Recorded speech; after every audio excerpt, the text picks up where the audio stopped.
ইয়া রহমানু ইয়া রাহিম রহমাতাল লিল আলামিন ইয়া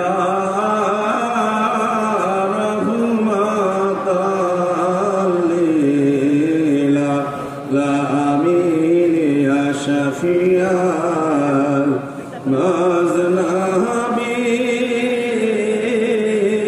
المذنبين يا رحمة للعالمين يا الله يا رحمن يا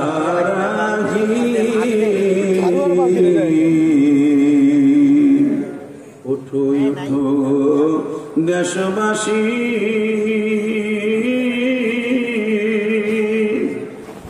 নয়নে নরনারী মন প্রাণ যারা করি ডাকয়ে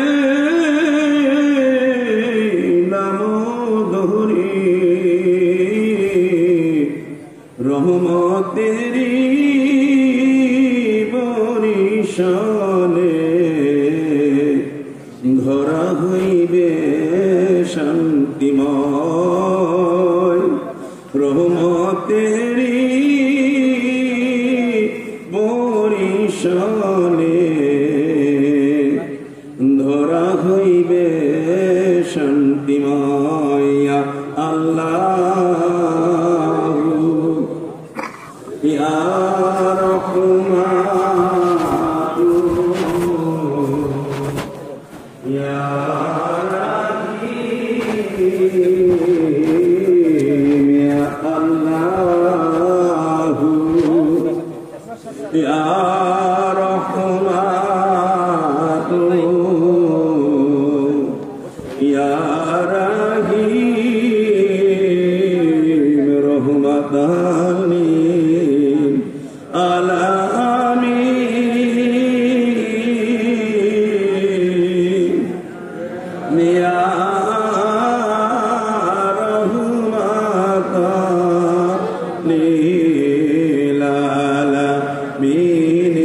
شفيع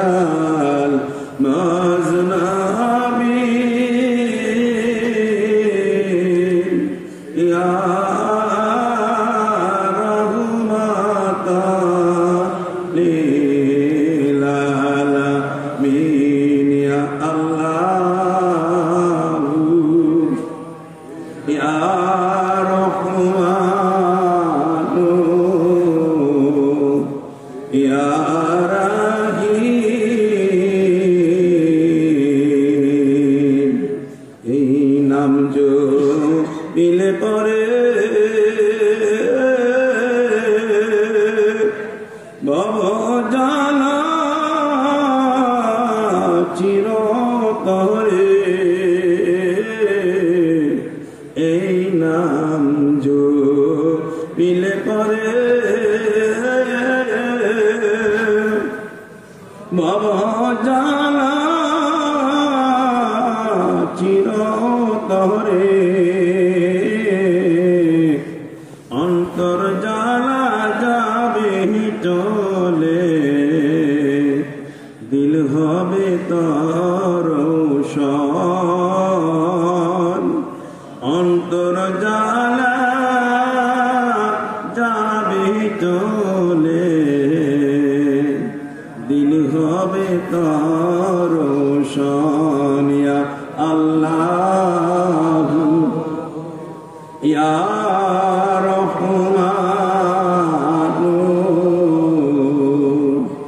ইয়া রাহিম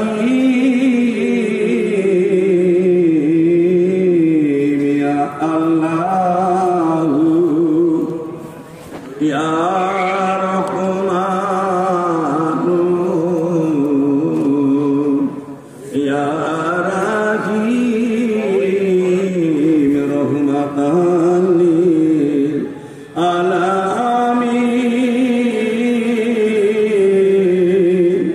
ইয়া রাহমাতাল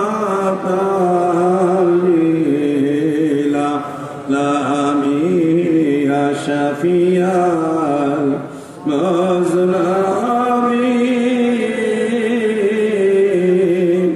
ইয়া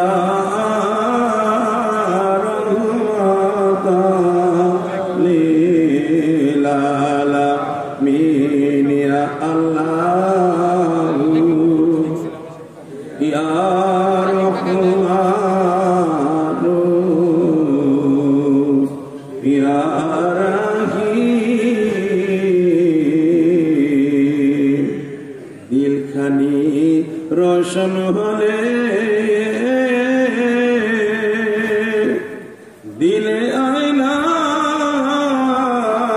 যাবে খুলে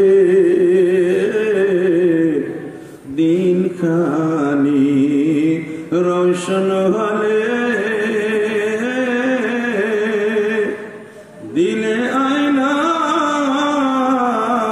যাবে খুলে অন্তর আহনায় দেখতে পাবি মন ভরে সাই নিরঞ্জন অন্তর আহনায় দেখতে পাবি মন ভরে সাই নিরঞ্জন ইয়া আল্লাহ ইয়া রহমান ইয়া রহিম ইয়া আল্লাহ ইয়া রহমান ইয়া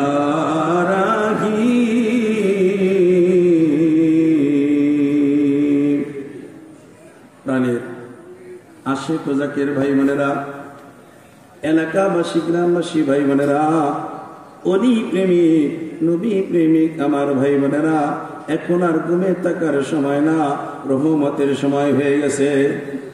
এই সময় নিয়ামতপূর্ণ সময়, গুনাহ মাফের সময়, মাওলার সঙ্গে বান্দার প্রেমের সেতু বন্ধন করে নেওয়ার সময়। এই সময় আল্লাহ রাব্বুল আলামিন বিশ্ববাসীর জন্য রহমতের ভান্ডার খুলে দেয়। আমার আল্লাহ সপ্তম আসমান থেকে প্রথম আসমানে সে অবতীর্ণ হয়।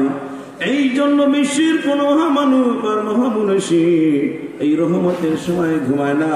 নবী প্রেমিকেরা রহমতের সময় ঘুমায় না, অলি প্রেমিকেরা রহমতের সময় ঘুমায় না। আল্লাহর পাগলের আশিকেরা এই সময় ঘুমাইতে পারে না। তারা আল্লাহর সন্তুষ্টির জন্য, আল্লাহকে রাজি করার জন্য, আল্লাহর নিয়ামতের শুকরিয়া আদায় করার জন্য আরামের ঘুম ছেড়ে দিয়া দিয়া মাবুদ মাওলার দরবারে কাঁদে।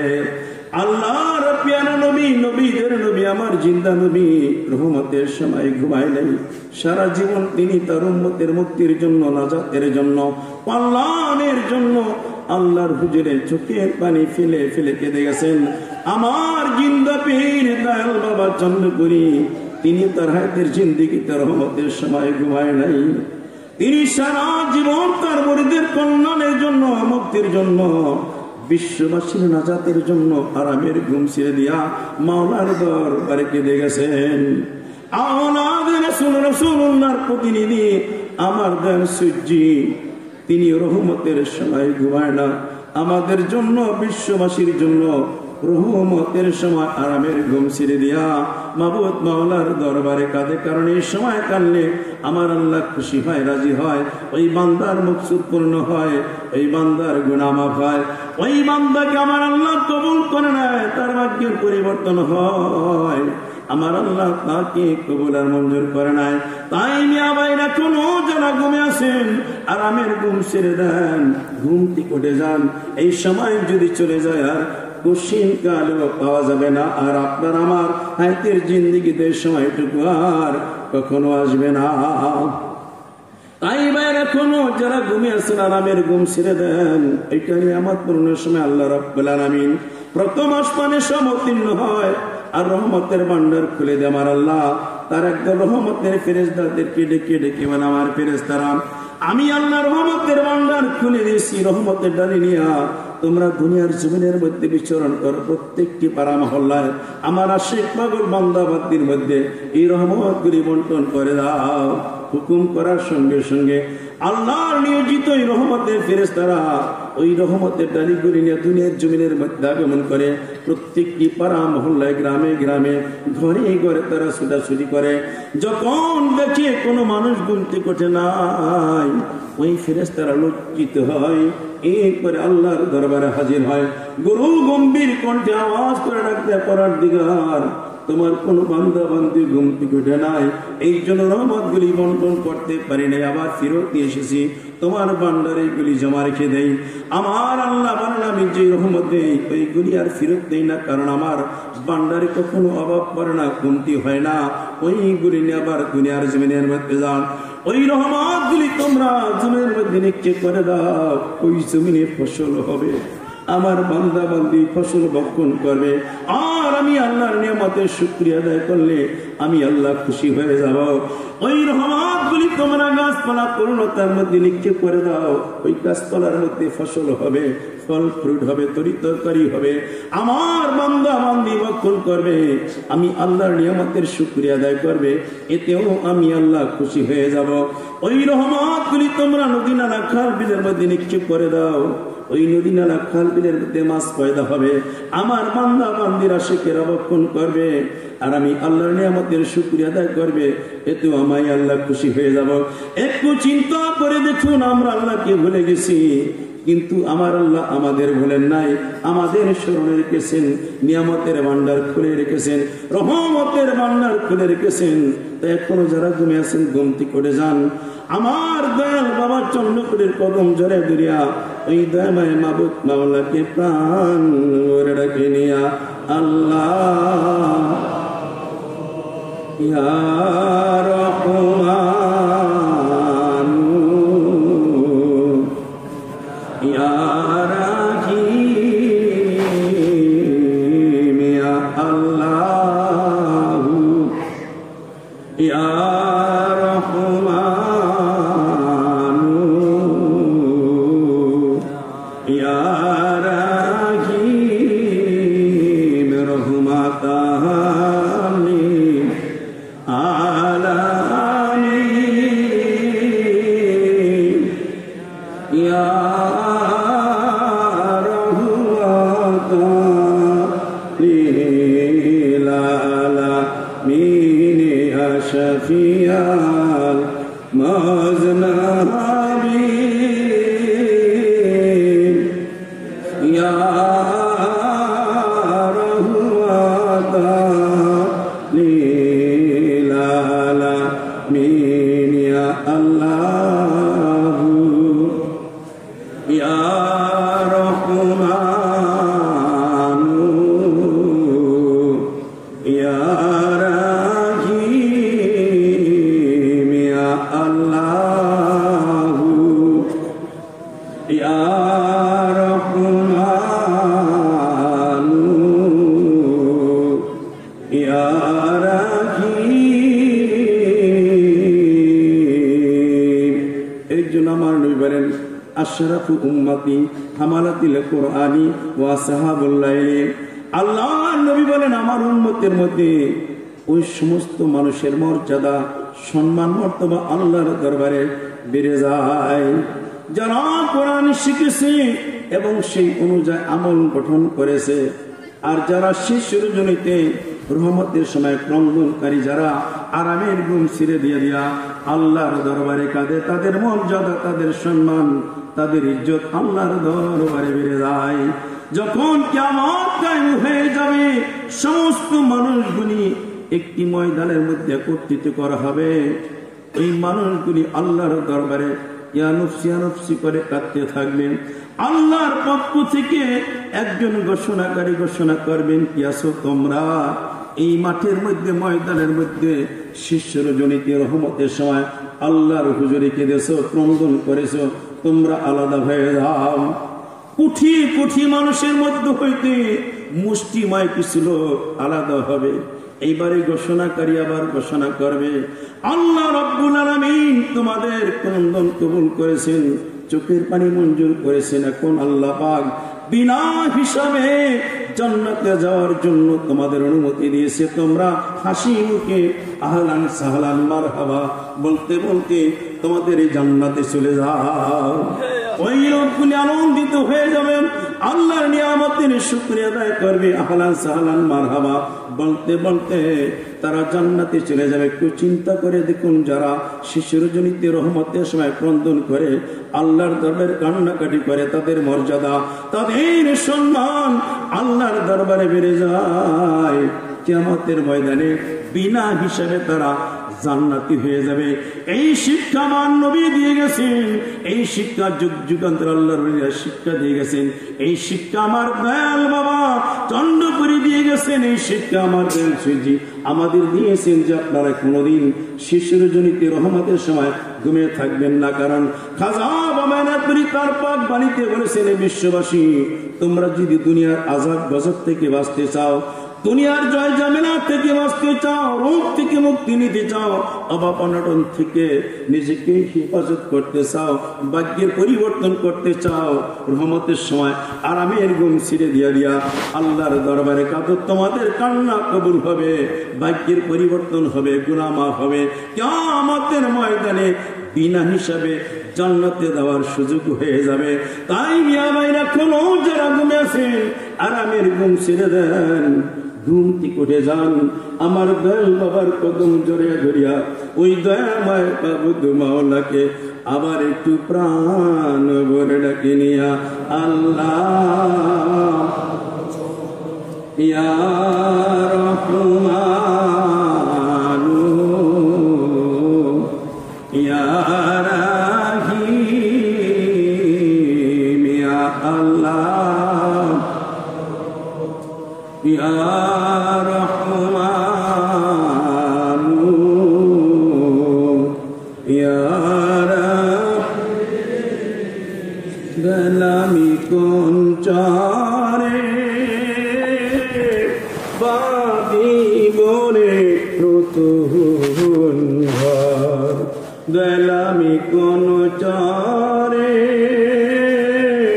বাদি বলে প্রতুন ঘর, সে চারে যাইবা তুমি রে, ওরে বাজানা নাই মানি আমার দুঃখের কবর আমি কোন চারে বাদিব রে নতুন ঘর, গলামি কোন চারে বাদিব রে নতুন ঘর।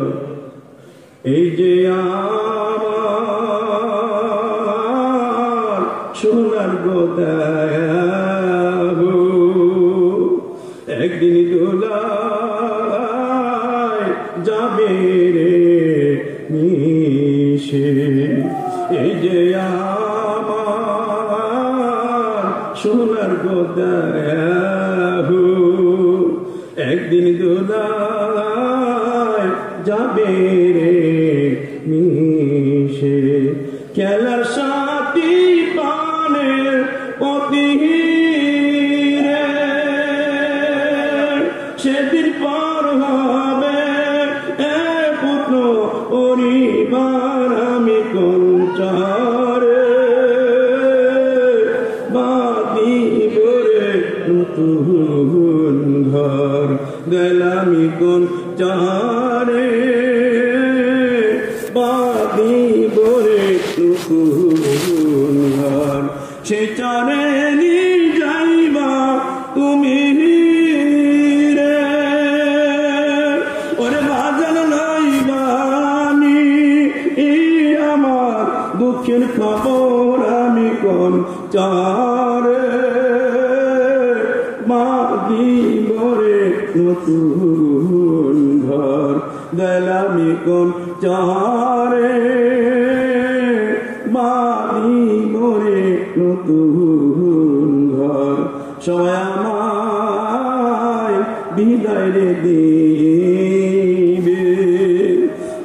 সাদা কাপড়ে দিয়া সবাই আমায় বিদায় রে দিবে একটা সাদা কাপড়ে দিয়া ঘরের বাহির কইরা দিয়া রে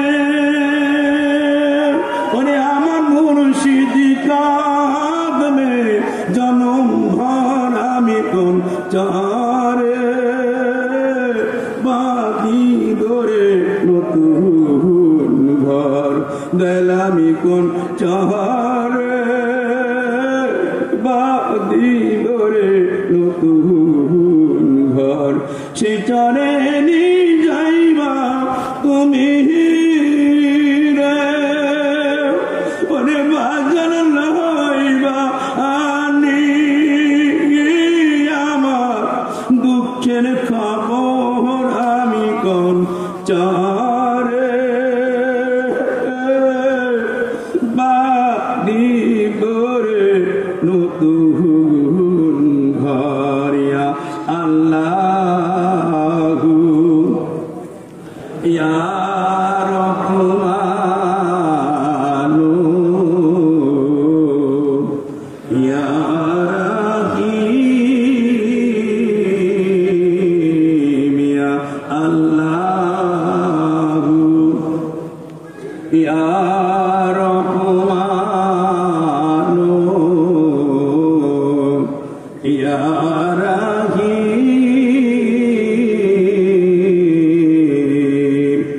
আল্লাহ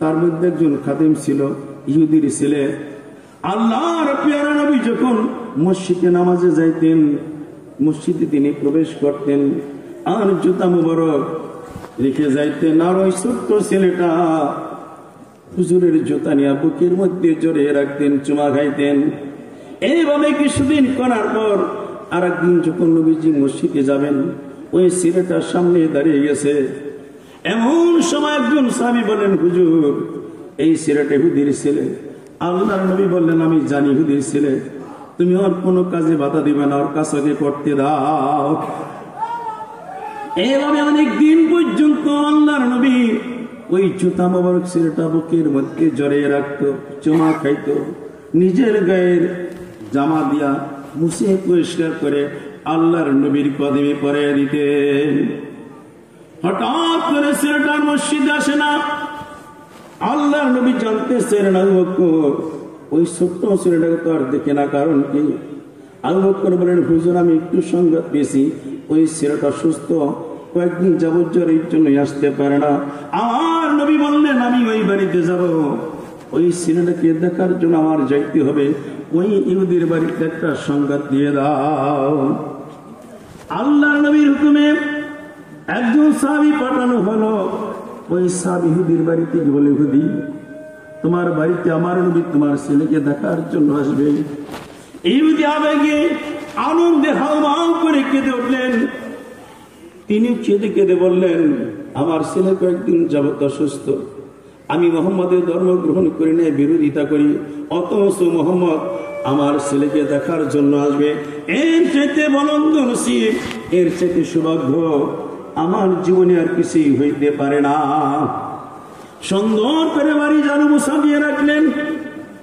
আল্লাহর নবী তার কয়েকজন সাহাবীদেরকে নিয়ে ইহুদির বাড়িতে গেলেন দরজায় পা রেখে দেখলেন আজরাইল বসে আছে আমার নবী ডাক দিলেন আল্লাহ তুমি কেন আসছো আজরাইল বলেন ইয়া রাসূলুল্লাহ হাবিবাল্লাহ আল্লাহর হুকুমে এসেছি এই ছেলেটার হায়াত শেষ হয়ে গেছে এখন সে মারা যাবে তার রূহ কবজ করার জন্য আমি আসছি আমার নবী বললেন না করা যাবে না তুমি চলে যাও আজরাইল বলেন হুজুর আমি আপনার হুকুম পালন করব না আমি আল্লাহটা পালন করব নবীজি বলেন তুমি আল্লাহর কাছে জিজ্ঞাসা করে নাও কি করতে হবে এইবার আজরাইল একটা করার দিকে নাম তোমার হাবিব তোমার দোস্ত এই ছেলেটার রূহ কবজ করতে নিষেধ করতেছে আমি এখন কি করব তোমার হুকুম পালন করব না তোমার হাবিবের দোস্তের হুকুম পালন করব আমার আল্লাহ রাব্বুল আলামিন আমার বন্ধুর সঙ্গে কোন রকম বেয়াদবি যাতে না হয়, বেয়াদবি করা যাবে না। আমার বন্ধু যা বলে তাই হবে, আমার হুকুম চলবে না।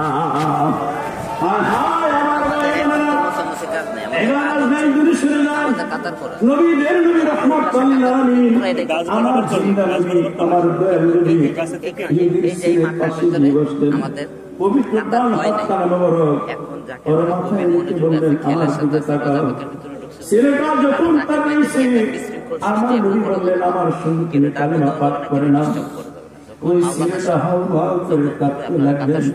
একবার আমার নবীর দিকে তাকায়, আর একবার তার বাবা মায়ের দিকে তাকায়।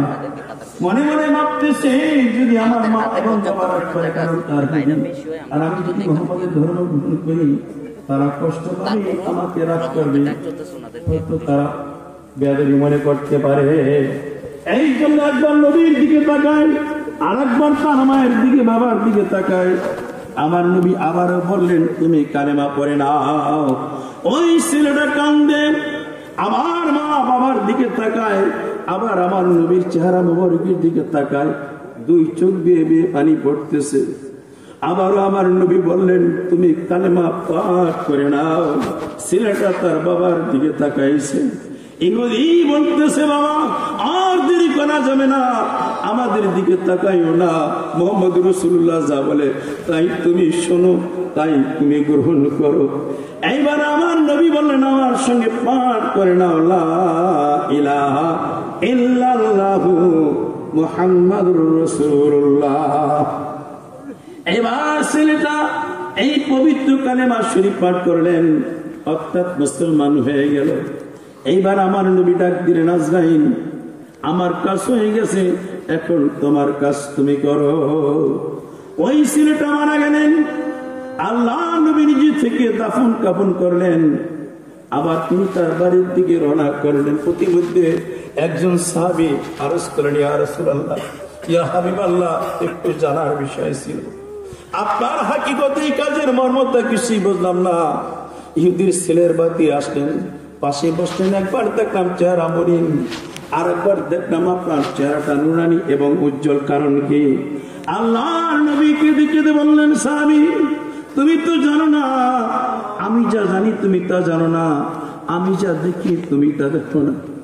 ওই ছেলেটা ইসলাম গ্রহণ করে নাই, কালেমা পড়ে নাই, ঈমান মানে নাই, নামাজ পড়ে নাই, রোজা রাখে নাই, হজ করে নাই, যাকাতও দেয় নাই, কিন্তু আমি নবী মুহাম্মদ রাসূলুল্লাহকে ভালোবেসেছে, আমাকে ভালোবেসে আমার গোলামি করে, আমার জুতা চুমা খেয়ে বুকে জড়িয়ে ধরে একটা ছেলে জাহান্নামী হয়ে যাক, এইটা আমি হতে দিতে পারি না, এইটা হতে পারে না। এই জন্য আমি এই ছেলের কাছে ছুটে আসি, তাকে কালেমা পড়াইলাম এবং ঈমান নিয়ে কবরে যাওয়ার জন্য সুযোগ করে দিলাম, যাতে সে আমার সঙ্গী হয়, আমার সাহাবীদের সঙ্গী হয়, কিয়ামতের ময়দানে মুমিনদের সঙ্গী হয়, আমার সঙ্গে জান্নাতবাসী হয়। এই সুযোগটুকু করে দেওয়ার জন্য আমি তার কাছে ছুটে আসি। আমাকে ভালোবেসে, আমাকে মহব্বত করে এবং আমার গোলামি করে কেউ কোনোদিন জাহান্নামী হবে না, হইতেও পারে না। একটু চিন্তা করে দেখুন, নামাজও পড়ে নাই, রোজাও রাখে না, ইসলামের কোনো হুকুম পালন করে নাই, শুধু নবীর ভালোবাসা তার দিলের ব্যক্তি ছিল, নবীর ইশক তার অন্তরে থাকার কারণে, ওই জুতায় চুমা খাওয়ার কারণে, ওই জুতার দুলি বুকের মধ্যে নেওয়ার কারণে আমার নবী তাকে জান্নাতে যাওয়ার সুযোগ করে দিলেন। ওই নবীর আওলাদ আওলাদে রাসূল আমার দয়াল বাবার কদম জোরে ধরিয়া ওই দয়াময় মাওলা কাবার একটু প্রাণ ভরে ডাকে নিয়া আল্লাহ ইয়া রহমান ইয়া রাহিম ইয়া আল্লাহ ইয়া রহমান ইয়া শের জামানায় লইয়া পারেন তোহরি তুমি আসিলা রে, ও বাবা শের জামানায় লইয়া পারের তরি। তোমার ওই কদমে নূরের জ্যোতি করে ঝিলিমিলি, তুমি আসিলা রে ও বাবা সেজ জামানায় লইয়া পারের তরি। এসে তুমি কহরে নঙ্গর পদ্মা নদীর পারে গো বাবা, পদ্মা নদীর পারে। আবার বাঁধিলে ঘর ঠাকুরের চার, বড়ই যতন করে তুমি আসিলা রে ও বাবা সেজ জামানায় লইয়া পারের তরি। শের জামানায় লইয়া পারের তরি, তুমি আসিলা রে ও বাবা শের জামানায় লইয়া পারের তরি। তোমার ওই কদমে নূরের জ্যোতি করে ঝিলিমিলি, তুমি আসিলা রে ও বাবা শের জামানায় লইয়া পারের তরি। যুগে যুগে ঘুরে ঘুরে এসে বাংলার বুকে গো বাবা, এসে বাংলার বুকে দিলে নাবার ও বাবা জান। ফাইজের দ্বারা খুলে তুমি আসিলা রে ও বাবা শের জামানায় লইয়া পারের তরি। তোমার ছবি নূরের রবি বিজলি সিমকায় গো বাবা, বিজলি চমকায় আধার কেটে প্রভাতে এলো। তোমার সিমি দয়ায় তুমি আসিলা রে ও বাবা সেজ জামানায় লইয়া পারের তরিয়া। আল্লাহ প্রাণ করে রাখেন ইয়া রহমানু ইয়া রাহিম ইয়া আল্লাহ ইয়া রহমানু ইয়া রাহিম। আমার বাবার দরবারে একজন জাকির ভাই ছিলেন, তিনি অনেক বছরের মতো আনসার ডিউটি করেছে। ফরিদপুর ইউনিটের সদর থানার বাড়ি। হঠাৎ করে ভাই অসুস্থ হয়ে গেছে, স্ট্রোক করেছে। কিছুদিন ফরিদপুর মেডিকেল হাসপাতালেও ছিলেন। এরপর একটু সুস্থ হওয়ার পর আমার দেন সুজির কাছে বলেন, বাবা আমি অসুস্থ, শানুরুস বাবার আমাকে সম্পূর্ণ সুস্থ করে দাও, যেন আমি আগের মতো খেদমত করতে পারি। সজ্জি বললেন, আল্লাহ যা করেছে ভালোই করেছে, এটা আল্লাহর ইচ্ছা। আল্লাহ যেই পথে রাজি থাকে ওই পথেও আপনার রাজি থাকতে হবে। যেটা হয়েছে কষ্ট নেওয়া যাবে না, এরপরে শুকরিয়া আদায় করতে হবে। আল্লাহর দরবারে শিশুর জনিতে কাঁদতে হবে, যাতে ঈমান নিয়া কবরে যাইতে পারে। এতে বোঝা গেল ওই লোকটা ওই বেশি দিন আর বাঁচবে না। ওই জাকের ভাই মন বলল না, উনি বেজার মুখে মনে কষ্ট নিয়ে চলে গেলেন। তিনি বলেন, আমি তরিকা ছেড়ে দিলাম, কারণ যেই দরবার শরীফে 20 বছর গোলামি করেও আমি সুস্থ থাকতে পারলাম না, ওই তরিকারে থাকবো না। সামনে রুসমাক কালকা শরীফের সভাপতি সেক্রেটারি একজন আঞ্চলিক প্রতিনিধি ভাই ওই বাড়িতে গেলেন। ভাই সামনে তুরুসপাক, এখন কত খ্যাতবোধ দিবে বলেন। উনি বলেন, আমি তরিকা ছেড়ে দিছি, অন্য কোনো কথা যদি থাকে বলো, আমি আর চন্দ্রকোনায় কোনো খ্যাতবোধ দিব না, দরবারে আর যাবো না, আমি তরিকা ছেড়ে দিয়া আসছি, আর ওই তরিকায় থাকবো না। ওই ভাইরা বুঝাইলেন, উনি বোঝে না। এইবার বললাম অন্য বিষয় বলতে পারেন, তরিকতের বিষয় না। অর্থাৎ তিনি বলেন, আমি আর তরিকা করবো না। ভাইরা লজ্জিত হয়ে চলে গেছে। যেই দিন উরুসপাক অনুষ্ঠিত হলো শিশুর জনিতে রহমতের ডাকের একটু আগে, ওই জাকির ভাই ঘুমিয়ে আছে। স্বপ্ন জেগে দেখতে পাই তিনি কোথাও যেন যাইতেছে।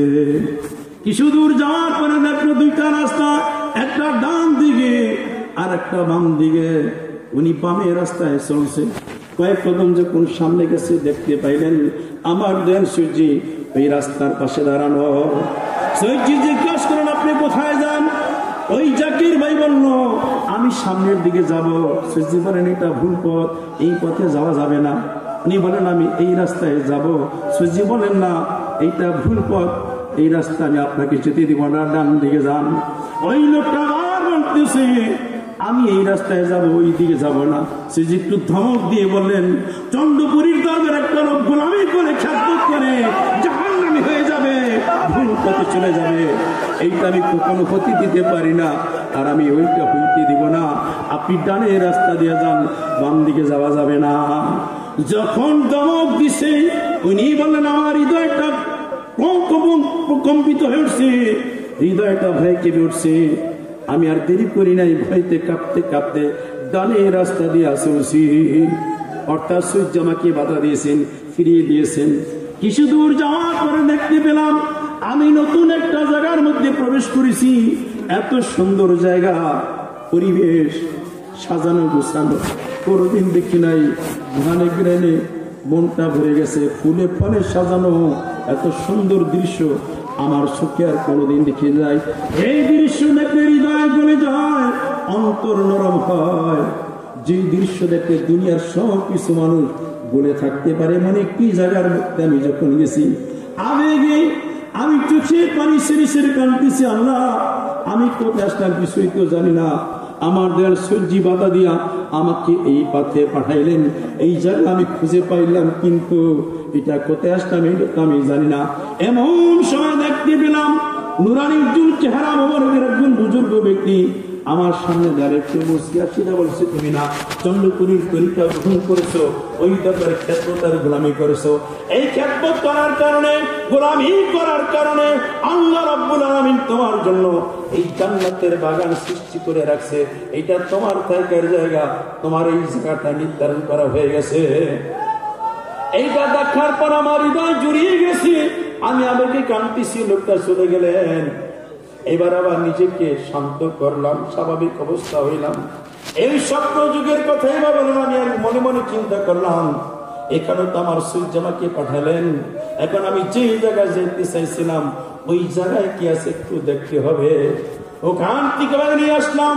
বাম দিয়ে কিছু দূর যাওয়ার পরে আমি দুর্গন্ধ নাকি আমার বেশি আসলো, জবান বন্ধ হয়ে যায়, চক্ষু খুলতে পারি না, কানে হাহাকার কান্নার শব্দ আসতেছে, চিৎকার পেরে পেরে কে যেন কাঁদতেছে, গরম বাতাস গায়ে লাগছে, মনে হয় গায়ে ফুস করে যাবে।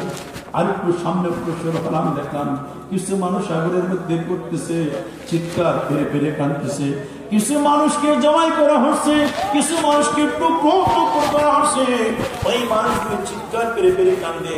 ওই দৃশ্য দেখার পর আমি ভয়ে অস্থির হয়ে গেলাম। বাঁচাও বাঁচাও করে আমি চিৎকার দিয়ে উঠলাম।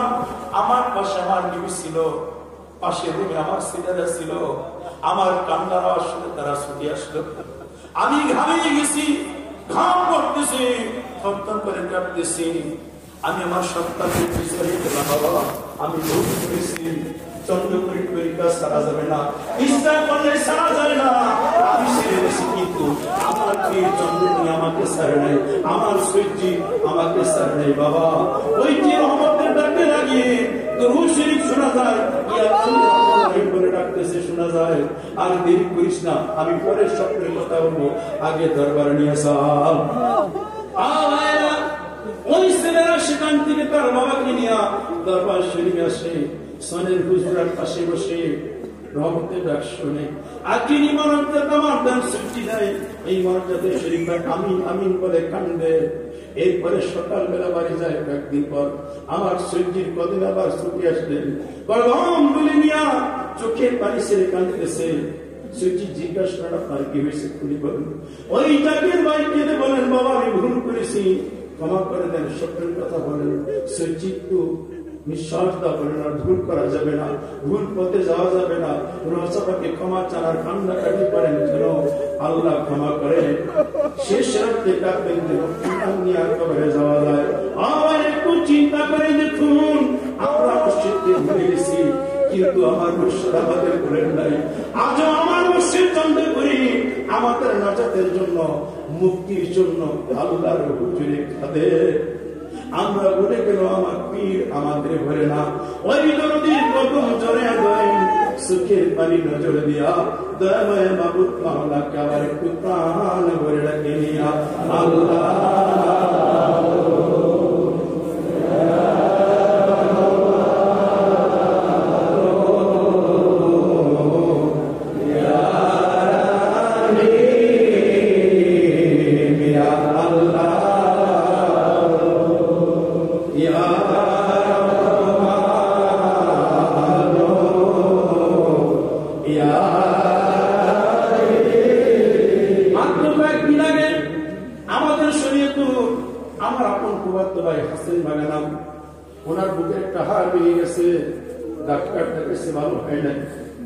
অনেক কষ্ট করতেছে, না খাইতে খাইতে শুকিয়ে গেছে, বিছনায় শুয়ে কাঁদতেছে যে আমি আমার মনে আর ভালো হবো না, আমার বুকের হাড়টা ভেঙে গেছে, আর সুস্থ হবো না, আর চন্দ্রকোনা আমার মনে হয় যাওয়া হবে না।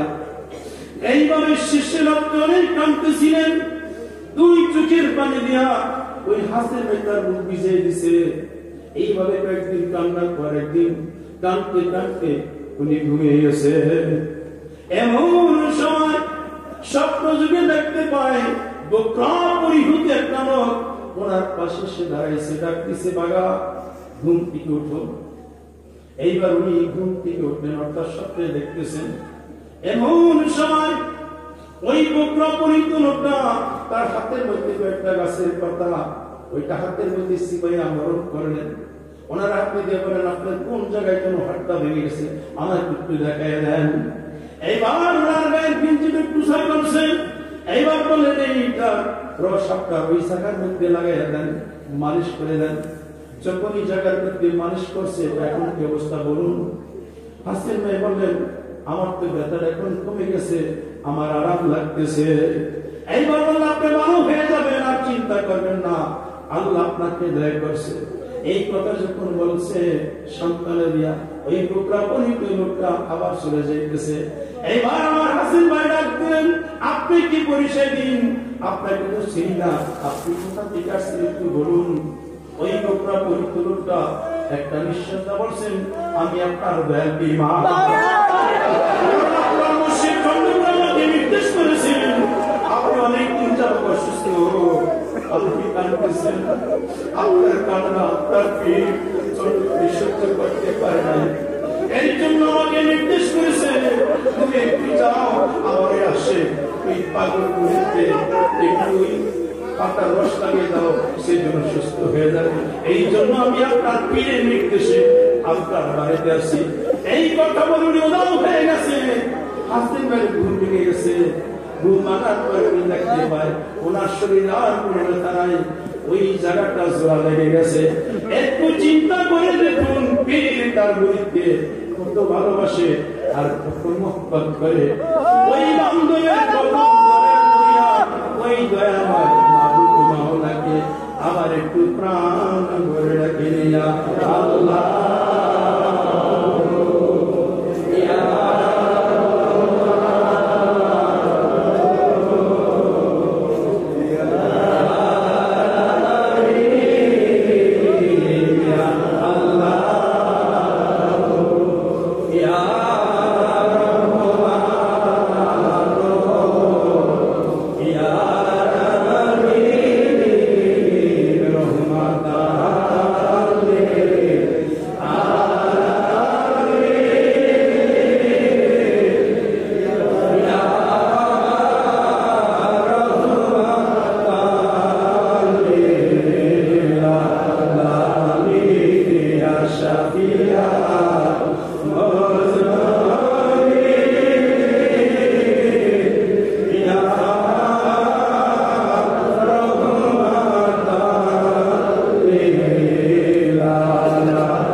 মানুষ, আর্থিক অবস্থা ভালো না, খুব নিঃস্ব হয়ে গেছে, বাড়িতে অভাব দেখা দিয়েছে।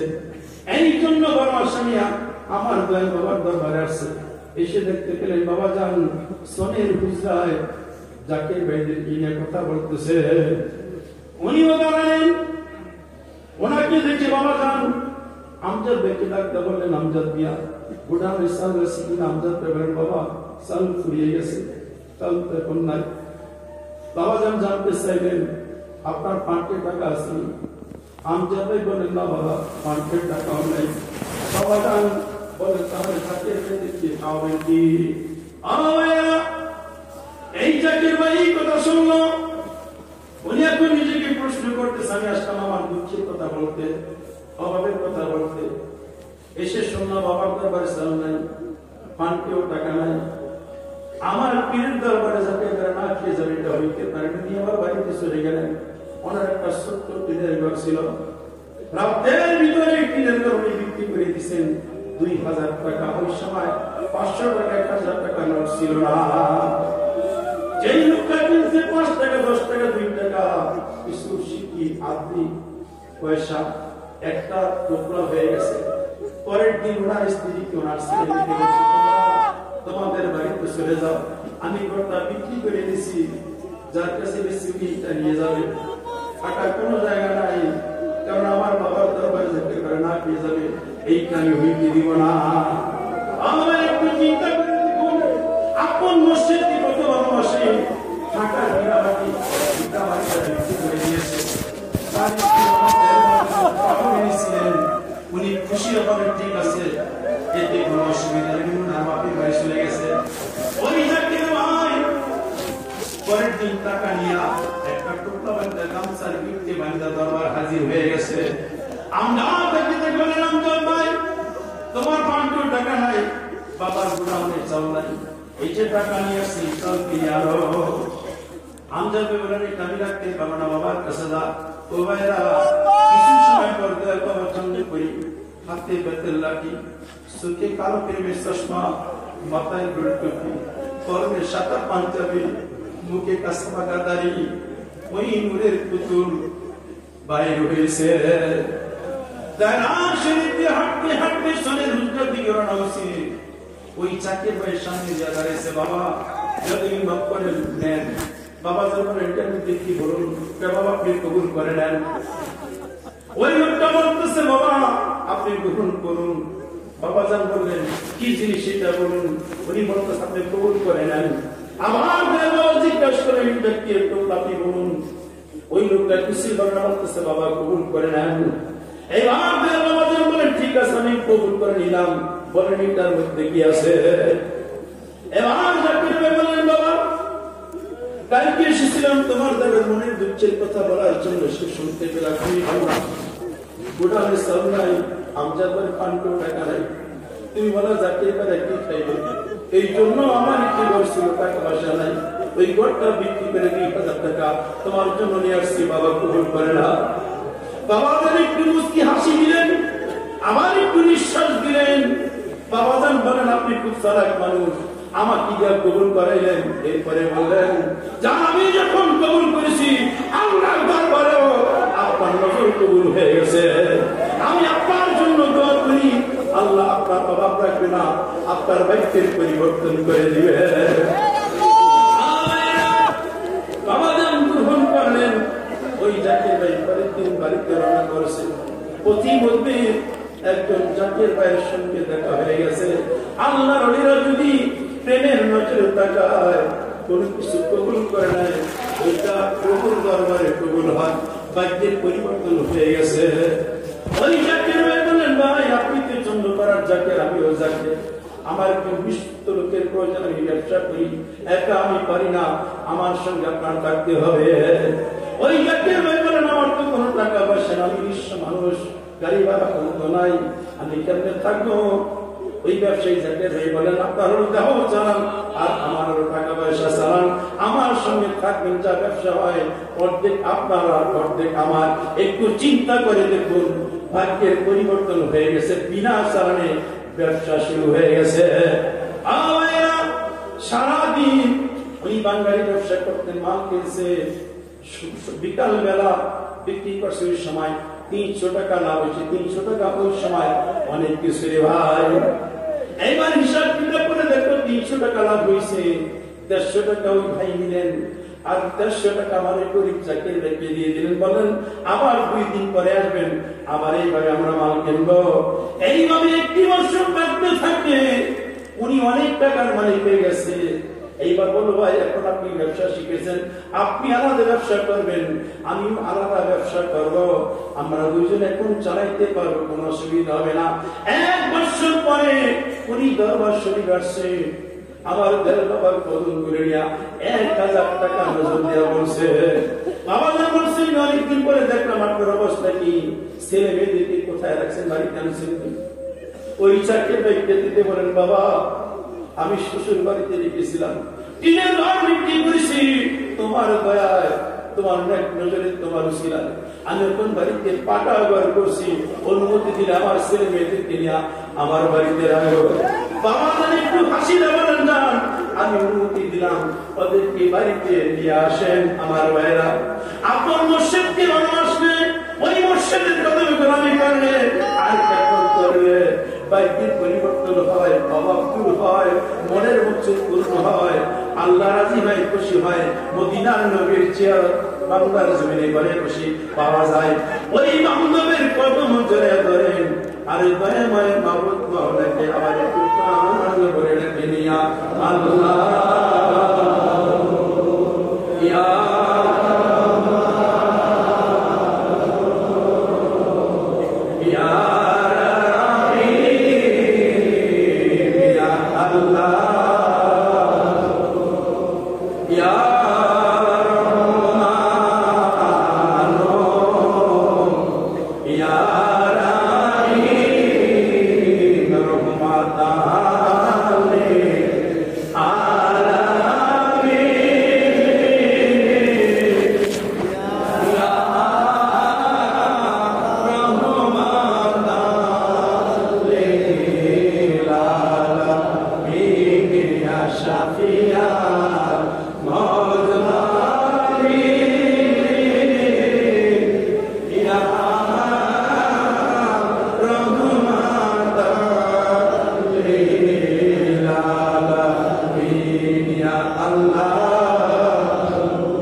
বিদায় নিতেন। বিদায় ঘোষণা হয়ে গেছে। দয়াল বাবা চন্দ্রপুরী ডাক্তার বাইরে কদমসি দেওয়ার জন্য বেতের মোড়াতে বসছেন, আর ভাইরা লাইন ধরে আদরের সঙ্গে দাঁড়িয়ে গেছে। হাল চলব, অনেকে কান্নাকাটি করে চিৎকার করতেছে। আমার ভাইরা জাজিরা শরীয়তপুর কাজিরহাটের একজন জাকির ভাই, অভাবী মানুষ, উনিও লাইনে দাঁড়াইছে, কদমসি করার জন্য কাছাকাছি আসছে, আবার উনি চলে যায়, কদমসি করে না। একবার দুইবার পর্যন্ত আসা যাওয়া করছে। দ্বিতীয়বার যখন আসছে, বাবা যান ডাক্তার কাছে নিয়ে আপনি দাঁড়াইছেন, আমি দেখতে পেলাম আপনার কাছে এসে চলে যান, কারণ কি? ওই জাকির ভাই চক্ষু বন্ধ করে কেঁদে বসছে, বাবা আমি কত মানুষ, আমি আপনার কাছে আসি কিন্তু কদমসি করতে পারবো না বাবা, আমি আপনাকে কেমন করে 1 টাকা নজর দিব, এর বেশি দিতে পারবো না, এই জন্য 1 টাকা নিয়ে আসছি। বাবা যান বললেন, আমার কাছে দেন 1 টাকা না, আমার কাছে এটা হালাল রিজিক, আপনার লক্ষ কোটি টাকার চাইতে মূল্যবান। ভাইয়ের আমার, ওই নবীর কদম জড়িয়ে ধরেন, অন্যায় বিনয় করে কেন্দ্রে বলেন, বাবা যান আমরা হতভাগা গুনাহগার, জীবন ভর গুনাহ করিয়াছি, অন্যায় অপরাধ করেছি, গুনাহে গুনাহে দিল কলুষিত করে ফেলেছি, উপায় মতো না পায়া ক্ষমা পাওয়ার আশায় তোমার কদমে হাজির হয়ে গেছি। তুমি দয়াল, তোমার দয়াল নামের গুণে আমাদের অন্যায় অপরাধ ক্ষমা করে দাও, ব্যাধি মাফ করে দাও, মরিন সন্তান বলে কবুল করে নাও। তোমার পাক দিলের সঙ্গে আমাদের নাপাক দিল মিশাইয়া নাও। এইভাবে বিনয় করে কেন্দ্রে কেন্দ্রে ওই দরদি বান্ধব বাবাদের পাক দিলের সঙ্গে দিল মিশা চলে যান।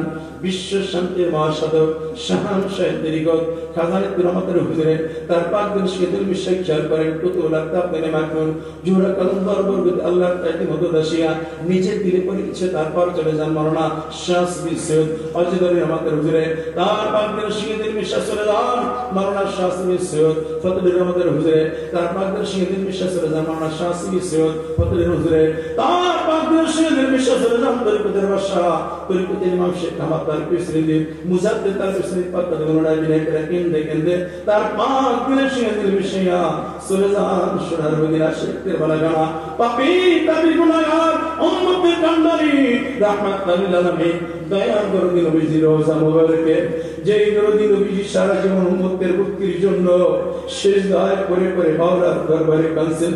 আজ আমার নবী উম্মত বলেন নাই মদিনার রওজায় কাঁদতেছেন, ওই রওজা মুবারকে ছাপায় করেন দরদি নবীজির কদম মুবারক জড়ায় ধরে কেন্দ্রে কেন্দ্রে বলে নবীজি আমরা দেশে কাঙ্গাল গুনাহগার এবং কোন সাধন ভজন নাই, জানি আপনার পাক চরণে হাজির হও। তাই আপনার প্রতিনিধি চন্দ্রপুরের সেখানে হাজির আপনার প্রতিনিধির খাতির আমাদের ক্ষমা করেন, আপনার উম্মত বলে কবুল করেন। আপনার মহান দিল মোবারকের সাথে এই গুনাহগারদের দিল মিশিয়ে নেন। এই বাবুরা বিনয় করে কেন্দ্রে কেন্দ্রে ওই দরদি বান্ধব নবীজির পাক দিলের সঙ্গে মিশিয়া ওই দরদি বান্ধব নবীজিকে আল্লাহর দেয়া কিতাবী নাম করে রাখেন রহমাত।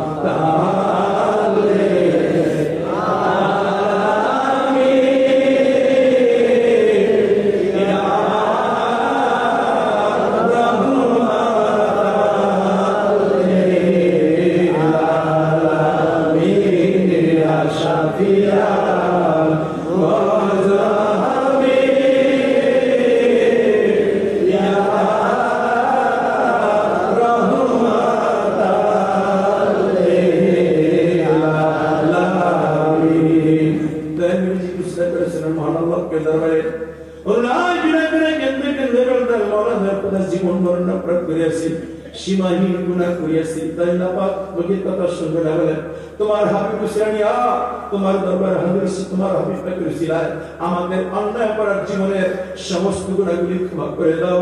দয়া করে রহমতের ভিক্ষা দাও, রহমতের ফায়জের উম্মেদার হইয়া ওই দয়াময় মাহবুব বাউলাকে প্রাণ করে রাখেন ইয়া আল্লাহ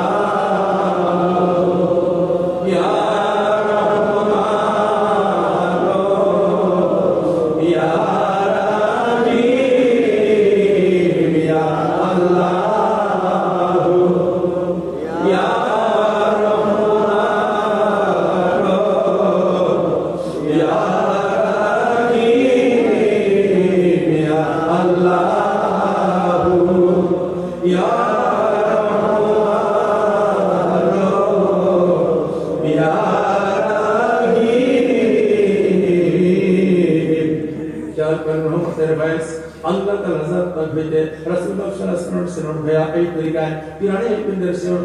আমার দয়াল বাবাজানের পাগলান হইয়া নিজ নিজ দিলে সাপ করিতেছি রহমত হইয়া দিলের চাহিদা সুন্দর কলবে শক্তির পর্দার ভিতরে যত প্রকার গুনাহ আর গুনাহ নালা জুলম হজমত প্রত্যেক প্রকাশ কোকিয়া কুসরে কমন্দ্র আল্লাহ দুশমন শতান জিন শতান ভবিষ্যৎ নফস শতান দলান কমন্দ্র নফসের সমস্ত কারাপুরের রহমতের ফরিয়া সব করিয়া সিদ্দিন আও জানান দরকার সিদ্দিন সাদেস মেজাজ আল্লাহ আল্লাহ আল্লাহ আল্লাহ সুবহানাহু ওয়া তাআলা করেন দিলে কানে শুনতে চেষ্টা করেন। আর কিছু সময় কালবে আল্লাহ আল্লাহ জিকির হয়, এই খেয়াল থাকে।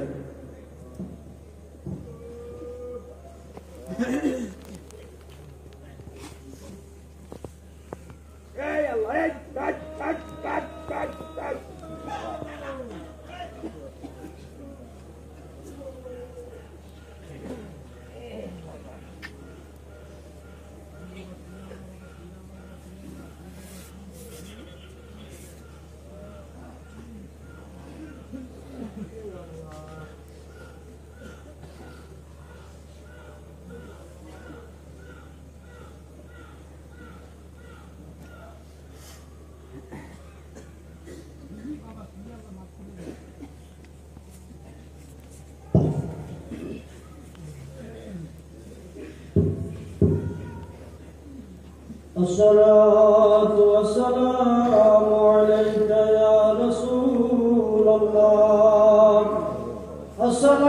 الصلاة والسلام عليك يا حبيب الله الصلاة والسلام عليك يا سيد المرسلين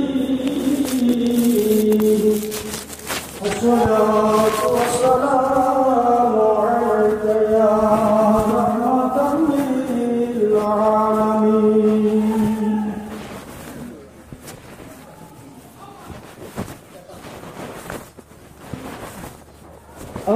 الله أكبر الله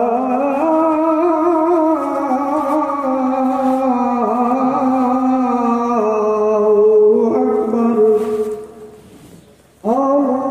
الله أكبر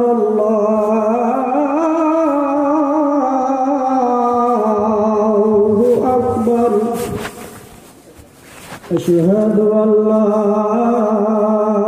إله إلا الله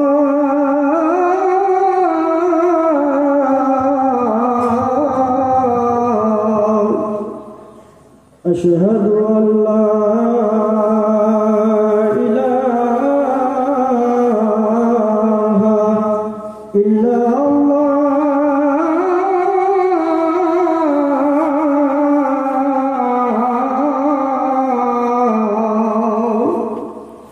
أشهد أن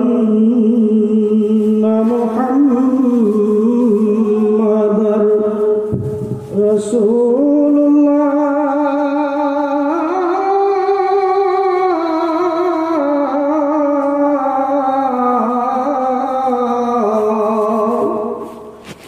أشهد أن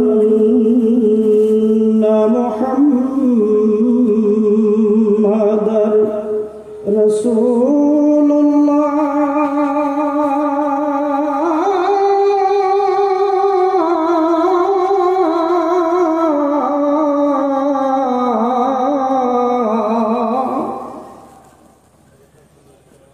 حي على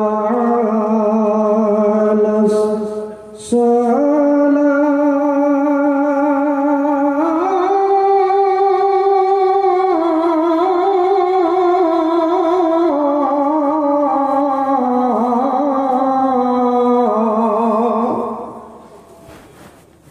حي على الصلاة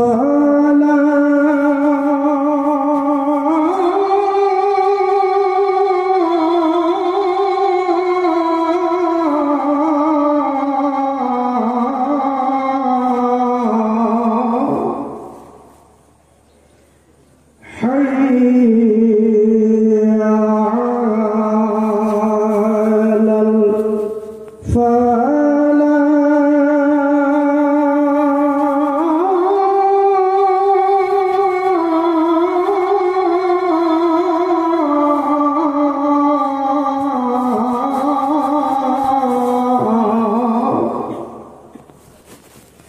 حي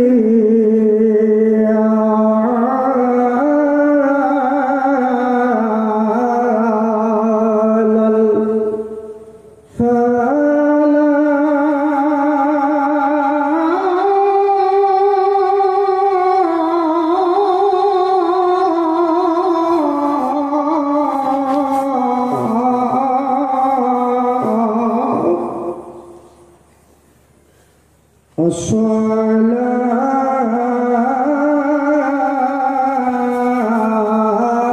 الصلاة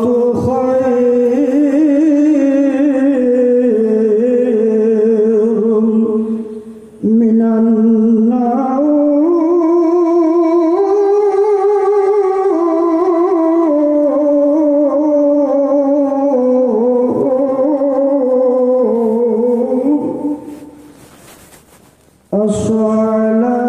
الصلاة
আশেক ও জাকের ভাইরা সকলেই কেবলামুখী হইয়া নামাজের জন্য কাতার করে দাঁড়ান।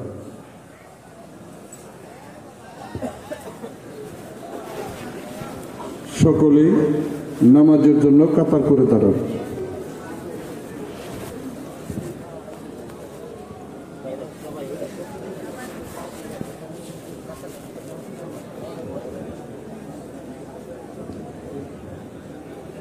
জবান বন্ধ, খেয়াল কালবে ডুবাইয়া সকলেই নামাজের জন্য কাতার করে দাঁড়ান।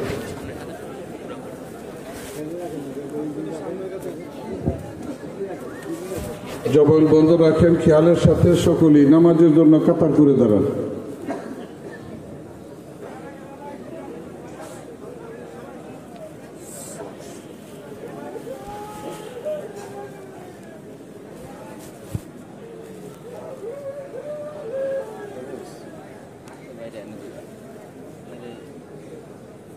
সকলেই জানিভাবে তাকে কাতার করে দাঁড়ান, খেয়ালের সাথে কাতার করে দাঁড়ান।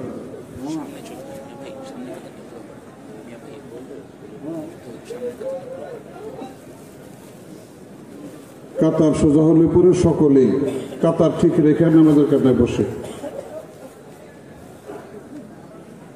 সকলেই কাতার ঠিক রেখে কাতার ঠিক রেখে নামাজের কাতায় বসে।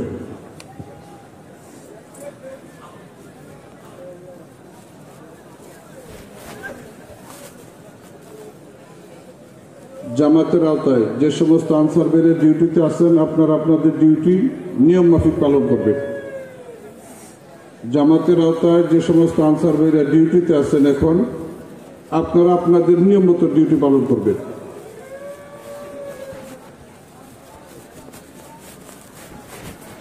সবাই বসে, কাতার সোজা হইলে পরে সবাই বসে।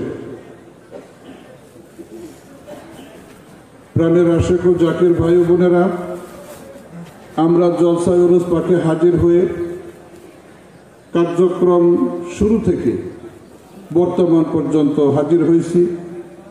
আমরা শেষের দিকে এগোচ্ছি। দয়াল বাবাজন ফরমান, শেষ ভালো যার সব ভালো তার, শেষ ভালো যার সব ভালো তার, সেই শেষ প্রান্তে আমরা উপনীত হচ্ছি। জিয়ারতের মাধ্যমে আমাদের এই জলসা মোবারকের আনুষ্ঠানিকতা সমাপ্ত হবে। সেই জিয়ারতের কাছাকাছি সময় আমরা অবস্থান করছি। আমরা একটা মুহূর্তের জন্য এখন আর বেখেয়ালি হব না, একটা মুহূর্তের জন্য আমরা খেয়াল হারা হব না, খেয়াল ছাড়া হব না। আমরা খেয়ালের সাথে থাকব, খেয়াল কালবে ডুবে থাকব। আমাদের মুর্শেদ দয়াল বাবাজন ফরমান, প্রত্যেক নিঃশ্বাসেই খেয়াল কালবের ভিতর ডুবিয়ে রাখো, নচেত হালাক হওয়ার ভয় আছে। প্রত্যেক নিঃশ্বাস খেয়াল কালবে ডুবিয়ে রাখতে বলা হয়েছে, অর্থাৎ প্রত্যেক দমে আল্লাহ জিকির খেয়াল করতে বলা হয়েছে। প্রত্যেক নিঃশ্বাসে প্রত্যেক দমে দমে আল্লাহ জিকির খেয়াল করতে বলা হয়েছে। আমাদের খেয়াল করতে হবে, খেয়াল ঠিক রাখতে হবে। যার খেয়াল যত বেশি ঠিক হবে, তার ইবাদত বন্দিগি তত বেশি মজবুত হবে, সঠিক হবে এবং আল্লাহর দরবার পর্যন্ত পৌঁছাবে, কবুল হবে। ইবাদতের নিয়ামত সিনায় ধারণ করে বাড়ি পর্যন্ত নিয়ে যাওয়া লাগবে। কাজে মিয়া ভাইরা, বেখেয়ালি হওয়া যাবে না। আমরা খেয়ালের সাথে অবস্থান করব। সৈয়দজি জামাতে তশরিফ নেবেন, সৈয়দজি জামাতে তশরিফ নেবেন। আমরা বেখেয়ালি হব না, আমরা খেয়ালের সাথে থাকব। আমাদের মুর্শেদের শিক্ষা হচ্ছে হুজুরি দিলে নামাজ আদায় করতে হবে। এটা শুধু আমাদের মুর্শেদের শিক্ষা নয়, যে শিক্ষা দয়াল নবী দিয়ে গেছেন। দয়াল নবী ফরমান লা সালাতা ইল্লা বিহুজুরিল কালব, হুজুরি দিল ব্যতীত নামাজ হয় না। হুজুরি দিল ব্যতীত নামাজ আল্লাহর দরবারে পৌঁছায় না। হুজুরি দিল ব্যতীত নামাজ আল্লাহর দরবারে কবুল হয় না।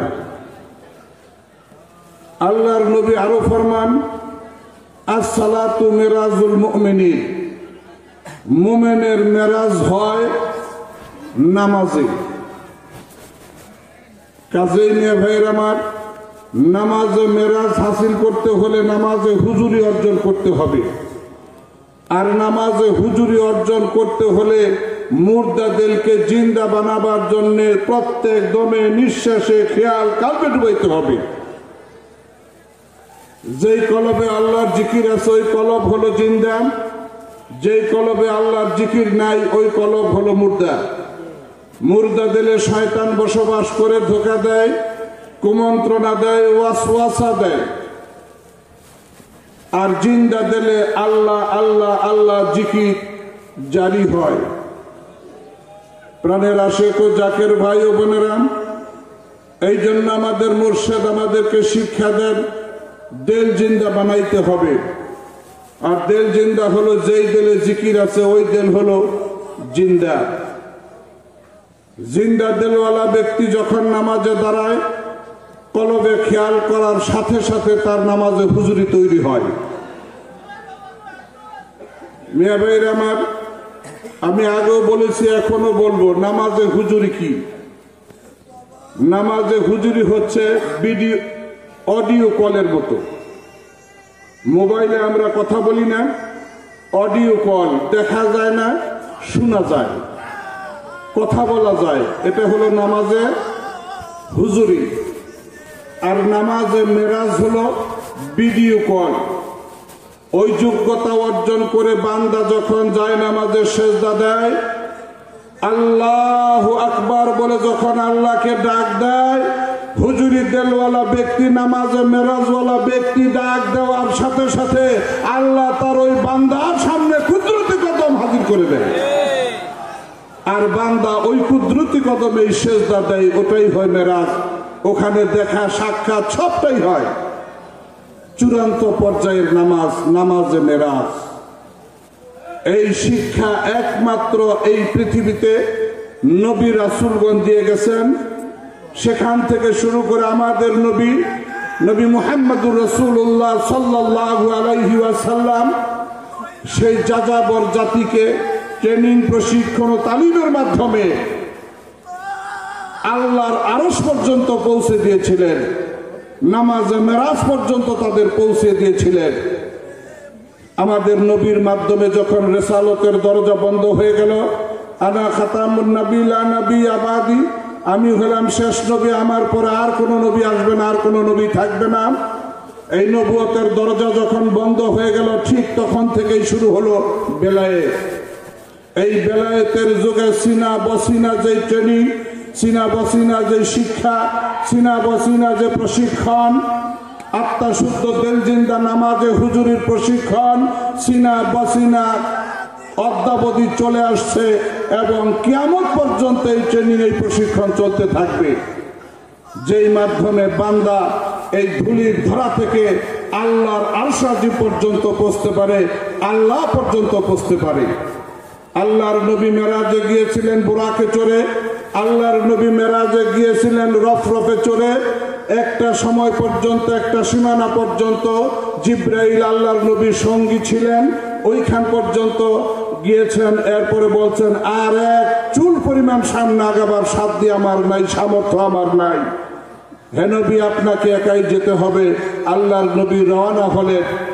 মানবীয় কারণে চিন্তা করলেন, এতক্ষণ জিব্রাইল সাথে ছিল, যত সমস্যা বা কিছু হয়েছে আমি জিব্রাইলের মাধ্যমে জানতে পেরেছি, জিব্রাইল নাই, এখন আমি একা চলছি।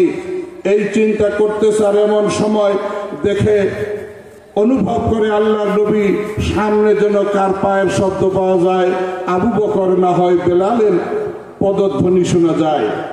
আল্লাহর নবী জানতে চাইলেন, আমি আল্লাহর দেওয়া বাহনে চড়ে, বোরাকে চড়ে, রফরফে চড়ে আসমানে হাজির হয়েছি, আরশে আজিম পর্যন্ত পৌঁছে গেছি। হে আমার সঙ্গী, তোমার আওয়াজ, পায়ের আওয়াজ, শব্দ শোনা যায়, তুমি কেমন করে আরশে আজিম পর্যন্ত পৌঁছলে? তখন আওয়াজ হলো, জিসমে খা কাজ এশক বড় আফলা কোশত, জিসমে খা কাজ এশক বড় আফলা কোশত, খোদার সামাদ চালা কোশত। আওয়াজ হয়ে গেল, ইয়া রাসূলুল্লাহ, ইয়া হাবিবাল্লাহ, আপনি আল্লাহর দেওয়া বাহন, বুরাকে চড়ে রফরফে চড়ে আর সাজিমে চলে আসছেন, আর আমি আমার মাটির দেহ আমার নবীর মোহাব্বতের বুরাকে চড়ে আর সাজিমে পৌঁছে গেছি। আল্লাহর দেওয়া বাহনে চড়ে আল্লাহর নবী মেরাজে গেলেন, আর আল্লাহর নবীর আশেক সাহাবী আল্লাহর নবীর ইশক মোহাব্বতের বাহনে চড়ে জিসমে খাকাজ মাটির দেহ নিয়ে আর সাজিম পর্যন্ত পৌঁছে গেছে। আমার মেয়ে ভাইরা, সেই শিক্ষা আল্লাহর নবী দিয়ে গেছেন, এই শিক্ষা আল্লাহর ওলিগণ দিচ্ছেন। বর্তমান পর্যন্ত এই শিক্ষা চলছে, কিয়ামত পর্যন্ত এই শিক্ষা, তাসাউফের শিক্ষা, মারিফাতের শিক্ষা, এটা সিনা বসিনা চলতেই থাকবে। যেই শিক্ষার মাধ্যমে মাটির দেহ আরশে আজিম পর্যন্ত পৌঁছতে পারে। আমরা নামাজের জন্য হাজির রেডি হয়েছি, তৈরি হয়েছি। সৈয়দজি তশরিফ নিলেই হুকুম হওয়ার সাথে সাথে আমরা নামাজ আদায় করব। হতে পারে আমার আপনার কারো জন্য হয়তো আজকের এই জামাত জীবনের শেষ জামাত হতে পারে।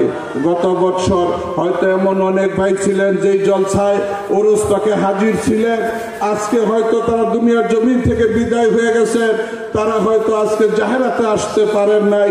না জানি আমার আপনার এরকম অবস্থা হয়ে যায়, আবার আগামী বছর জলসায় ওরস পাকে হাজির হতে পারবো কি পারবো না। আল্লাহ দয়া করে এই জলসা পাকে আমাদেরকে আনছেন, আমরা যেন আজিজের মাধ্যমে, আমরা যেন কাকুতি মিনতির মাধ্যমে, চোখের পানির বিনিময়ে আমরা যেন এই জলসা মুবারকের নিয়ামত পরিপূর্ণভাবে সিনায় ধারণ করে বাড়ি পর্যন্ত পৌঁছতে পারি। আমার আপনার চোখে পানি আসতে চায় না, কারণ মরমর পাথরের চাইতেও কঠিন হয়ে গেছে আমার আপনার অন্তর। অথচ আমার আল্লাহ সবচাইতে বেশি পছন্দ করেন বান্দা চোখের পানি। এই জন্য আল্লাহ কোরআনে পাকের মধ্যে ঘোষণা করেন, ফালিয়াদহাকু কালিলাও ওয়া ইয়াবকু কাসীরা। বান্দা বেশি বেশি করে কাঁদো, কম কম হাসো, কম কম হাসো, বেশি বেশি করে কাঁদো। কাঁদলে গুনাহ মাফ হয়, কাঁদলে সিনা সাফ হয়, কাঁদলে মাওলা রাজি হয়, কাঁদলে জাহান্নামের আগুন হারাম হয়ে যায়। আমার দয়াল নবী তাই হাদিসে ঘোষণা করেছেন, মা মিন আবদে মুমিনে ইয়াখরুজু মিন আইনাইহি দুমুউন ওয়া ইন কানা মিসলা রাসুজ জুবার।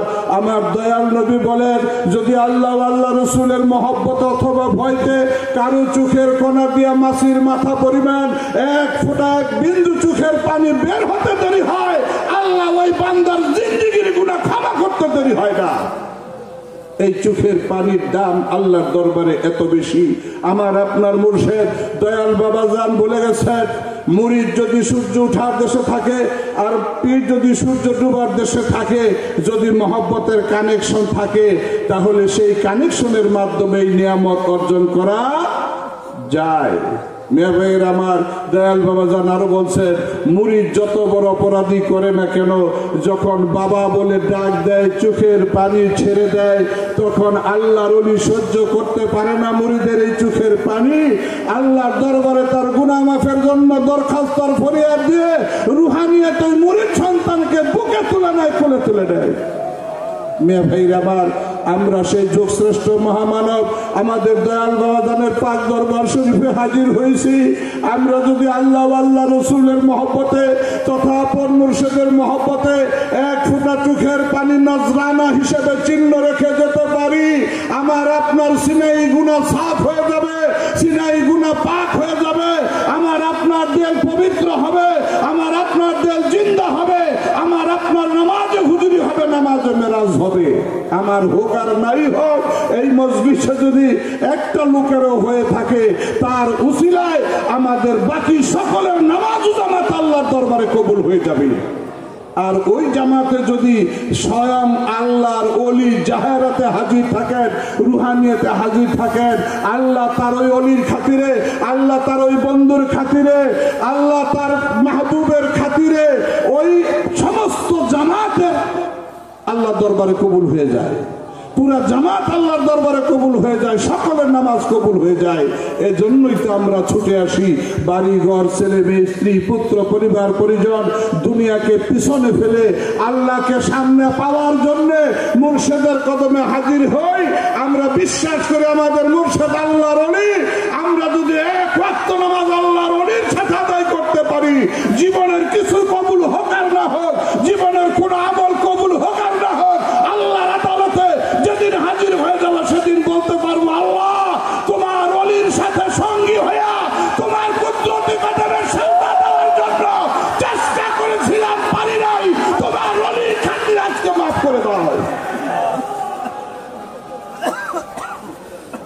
কাহার থেকে যখন আল্লাহ গাফুরুর রাহিম হবেন, এমনি করে করে ছোট্ট ছোট্ট উসিলাকে অবলম্বন করে আল্লাহ তার বান্দাদেরকে মাফ করতেই থাকবে।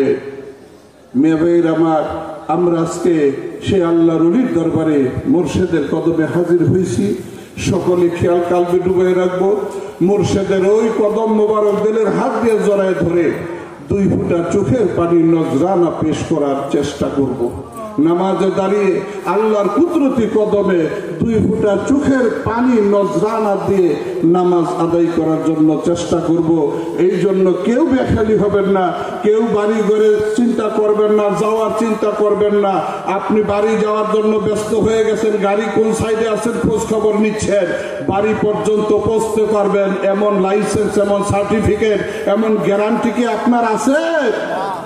একটা দম নিয়েছি, আরেকটা দম নিতে পারবো কিনা এই গ্যারান্টি আমার আপনার নাই। যতক্ষণ আল্লাহর ওলির দরবার আছি, যতক্ষণ আল্লাহর ওলির দরবার আছি, আমরা ফায়েজ, বরকত, রহমত ও নিয়ামতের সাগরে হাবুডুবু খাচ্ছি। আমার তাই এক মুহূর্তের জন্য বেখালি হওয়া যাবে না। আমরা খেয়াল কালবে ডুবে রাখবো, আমরা আজিজি করব, কাকুতি মিনতি করব, চোখের পানি নজরানা মুর্শিদের কদমে দেব, চোখের পানি নজরানা রাসূলের দরবারে দেওয়ার চেষ্টা করব, চোখের পানি আমার মহান আল্লাহ পাকের কুদরতি কদমে দেওয়ার চেষ্টা করব। আল্লাহ তার ওলির খাতিরে চোখের পানির বিনিময়ে আমাদেরকে পুত পবিত্র করে, আমাদের অন্তরাত্মাকে ফায়েজে পরিপূর্ণ করে, নিয়ামতে পরিপূর্ণ করে আমাদেরকে বিদায় দিবেন। আমরা সেই নিয়ামত নিয়ে বাড়ি যাব। বাড়ি গিয়ে আমরা ভুলে যাব না, বাড়ি গিয়ে আমরা ভুলে যাব না আপন মুর্শিদকে। আমরা বাড়ি গিয়ে ভুলে যাব না আপন মুর্শিদের হুকুম আহকামকে। মেয়ে ভাইয়ের আমার, বাড়ি গিয়েও আমরা মুর্শিদের হুকুম আহকামের তাবেদারি করব, হুকুম মানার চেষ্টা করব। আমরা নামাজ থেকে গাফেল হব না, নামাজ পড়তেই হবে, নামাজ বাদ দেওয়ার কোনো সুযোগ নাই। শরীয়তেও নাই, তরিকতেও নাই, মারেফতেও নাই। তবে শরীয়তে, তরিকতে, মারেফতে নামাজের বিভিন্নতা আছে, বিভিন্নতা আছে, হালাত আছে, অবস্থা আছে, কিন্তু পড়তেই হবে। আল্লাহর নবী নামাজ পড়ছেন কিনা? দয়াল বাবাজান নামাজ পড়ছেন কিনা? আমাদের দয়াল সৈয়দজি নামাজ পড়েন কিনা? দয়াল নবীর কি নামাজের দরকার ছিল? নামাজ পড়ে আল্লাহর সাথে যোগাযোগের জন্য। দয়াল নবীর যোগাযোগ আল্লাহর সাথে ছিল কি ছিল না? তারপরও নামাজ পড়ছেন তালিমুল উম্মত, উম্মতকে শিক্ষা দেওয়ার জন্য। এইভাবে আল্লাহকে পাওয়ার জন্য সাধনা করতে হয়। এবং আল্লাহর নবীর, আল্লাহর ওলিদের ইবাদত হচ্ছে, নবীর ইবাদত হচ্ছে উম্মত তরাবার জন্য, আল্লাহর ওলির ইবাদত হচ্ছে মুরিদ তরানোর জন্য। ইয়াশফাউ ইয়ামাল কিয়ামা সালাসা, 3 শ্রেণী কিয়ামতের ময়দানে সুপারিশ করে অগণিত মানুষকে জান্নাতে নিয়ে যাবেন। আল আম্বিয়া উসমাল উলামা উসমা শুহাদা। মিয়া ভাইয়ের আমার, প্রথম শ্রেণী নবী রাসূলগণ, হক্কানি আলেম অর্থাৎ যারা ওলি তারা, এবং শহীদগণ অগণিত মানুষকে সুপারিশ করে জান্নাতে নিয়ে যাবে। মেয়ে ভাইয়ের আমার, সেই সুপারিশের পথ আমাকেই তৈরি করতে হবে, সেই সুপারিশের পথে আমাকেই হাঁটতে হবে। মুর্শিদের কোনো হুকুম অমান্য করা যাবে না। আমরা ওয়াদা করেছি তরিকা গ্রহণ করার সময় আমরা নামাজ পড়ব, শরীয়ত সম্মত জীবন যাপন করব, তরিকতের কাজ জোর দিয়ে করব, এবং শরীয়ত বিরোধী কোনো কাজ করব না। আমরা চুরি করব না, ডাকাতি করব না, মিথ্যা কথা বলবো না, সুদ খাবো না, ঘুষ খাবো না, পরনিন্দা পরচর্চা করব না। এইগুলি ওয়াদা করে আমরা তরিকা গ্রহণ করছি। এখন এইগুলা আমাদের পালন করার দরকার আছে না নাই? মুর্শিদ যা করতে বলেন বিনা বাক্যে নির্দ্বিধায় তা পালন করতে হবে, এবং মুর্শিদ যা নিষেধ করেন বিনা বাক্যে নির্দ্বিধায় তা থেকে দূরে থাকতে হবে। আমরা বিশ্বাস করি হুকুম মানাই তরিকা, তরিকার অপর নাম হুকুম মানা। এখন প্রশ্ন আসতে পারে, পীরের হুকুম মানাই যদি তরিকা হয় তাহলে কোরআন হাদিস কি? কোরআন হাদিস তাহলে কি? কোরআন হাদিসের বাস্তব নমুনাই পাওয়া যায় আল্লাহর ওলিদের কাছে। আল্লাহর ওলিরা এমন কোন কথা বলেন না যা কোরআন হাদিসের বিরুদ্ধে যায়। আল্লাহর ওলিরা এমন কোন কাজ করেন না যা কোরআন হাদিসের বিরুদ্ধে যায়। অর্থাৎ কোরআন হাদিস বাস্তবায়নের বাস্তব রূপই হচ্ছে আল্লাহ ওলিগণ। আল্লাহর নবী সম্পর্কে প্রশ্ন করা হয়েছিল। মিয়া ভাইয়েরা আমার, সাহাবীদের জন্য মডেল ছিল আল্লাহ নবী। কোন সমস্যা হলে দৌড়ে আল্লাহর নবীর কাছে যাইতেন। আল্লাহর নবী যেইভাবে বলতেন সেইভাবেই সমাধান হতো। এই যুগে আমরা আল্লাহর ওলিদের কাছে যাই, আল্লাহর ওলিদের নির্দেশনা মানলে, সঠিকভাবে পালন করতে পারলে সমস্যার সমাধান হয় কি হয় না? হয়। আমাদের ভুলের কারণে মিয়া ভাইরা আমরা যেন তরিকত থেকে পিছিয়ে না যাই। আজকে রহমতের ডাকের সময় শুনছেন এক মিয়া ভাই কোন কারণে অনুরাগ করে বলছে আমি আর চন্দ্রপাড়ার তরিকা করব না, চন্দ্রপাড়ার তরিকা ছেড়ে দিব। জাকের ভাইরা তার কাছে গেছে খেদমতের জন্য, বলছে এটা বাদ দিয়ে অন্য কথা কও, আমি আর তরিকায় নাই। তারপরে সে স্বপ্নে দেখছে বাম দুইটা রাস্তা, একটা ডাইনে একটা বামে, বামের রাস্তায় চলছে। কিছু দূর যায় দেখে ওই রাস্তার সামনে সৈয়দজি দাঁড়ালো। উনি ওই রাস্তায় যাইতে চায়, সৈয়দজি ওনাকে বারবার বারণ করেন এবং শেষ পর্যন্ত তাকে বাধ্য করেন ডাইনের রাস্তায় যাইতে। উনি ডাইনের রাস্তায় গিয়ে শেষ প্রান্তে দেখলেন এক অবস্থা যা জান্নাতের নমুনা। এখন ওনার মনের মধ্যে চিন্তা হলো যে আমি ডাইনে গিয়ে জান্নাতের নমুনা দেখলাম, তাহলে বামে যাইতে দেওয়া হলো না কেন? বামে কি আছে দেখতে হবে। এবং শেষ প্রান্তে গিয়ে দেখলেন সেখানে জাহান্নামের নমুনা। আল্লাহর ওলিগণ দুনিয়ার মানুষ জাহান্নামে যাক এই জন্য তারা চিন্তা করে না, এই জন্য তারা দুনিয়া আসেন নাই, বরং আল্লাহর ওলিগণ পৃথিবীতে আগমন করেছেন জাহান্নামী মানুষদেরকে ট্রেনিং প্রশিক্ষণের মাধ্যমে রূপান্তরিত করে জান্নাতি মানুষ বানাবার জন্য। যেমন আল্লাহর নবী সেই আইয়ামের জাহেলিয়া যুগের সেই বর্বর জাতি উপজাতি তাদেরকে ইসলামের ট্রেনিং এবং প্রশিক্ষণ দিয়ে জান্নাতের উপযোগী করেছিলেন এবং অনেকেই দুনিয়ার জমিনে থাকা অবস্থায় জান্নাতের সার্টিফিকেট পেয়েছিলেন, যাদেরকে আমরা এইভাবে জানি আশারায়ে মুবাশশিরা। যেই 10 জন দুনিয়ায় জিন্দা থাকতেই জান্নাতের খবর সুসংবাদ পেয়েছিলেন। এই 10 জনই শুধু নয়, আরো বিভিন্নভাবে বিভিন্ন সময় আল্লাহ রসুল অনেককেই জান্নাতের শুভ সংবাদ দিয়েছেন। এই 10 জন সবচাইতে বেশি মশহুর এবং পরিচিত হয়েছে এই জন্য যে আল্লাহর নবী কোন মজলিসে এই 10 জনের নাম একসাথে একত্রে আলোচনা করে উল্লেখ করেছিলেন। এই জন্য এই 10 জন প্রসিদ্ধ হয়ে গেছে। এই 10 জন ছাড়াও আরো অনেকেই জান্নাতের শুভ সংবাদ প্রাপ্ত জিন্দা অবস্থায় হয়েছে। মিয়া ভাইরা মা, আমরা যদি আল্লাহর ওলিদেরকে ওইভাবে অনুসরণ করতে পারি, আশারায়ে মুবাশশিরা যেভাবে অনুসরণ করছেন, তাহলে আমরা ওই নিয়ামতের ভাগীদার হইতে পারি কি পারি না? হযরত আবু বকর রাদিয়াল্লাহু তাআলা আল্লাহর নবীর দরবার থেকে বিদায় নিয়ে রওনা হন বাড়ির দিকে।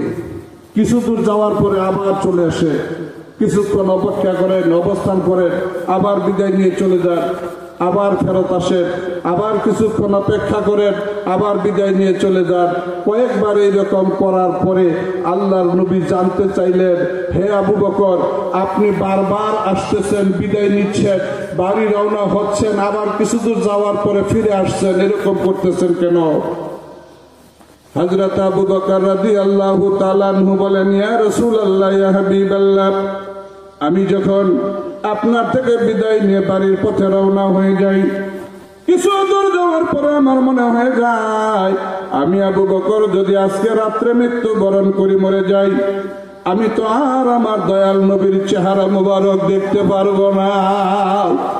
এই কথা যখন মনে হয়ে যায়, আমি ফিরে আসি এই নূরে জামাল চেহারা মুবারক দেখার জন্য। আমি তৃপ্ত হয়ে যাই, আবার রওনা হয়ে যাই বাড়ির পথে। আবার যখন মনে হয়ে যায় আমি যদি মরে যাই, দয়াল নবীর নূরে চেহারা মুবারক দেখতে পারবো না, আবার তখন ফিরে আসি, আবার চলে যাই।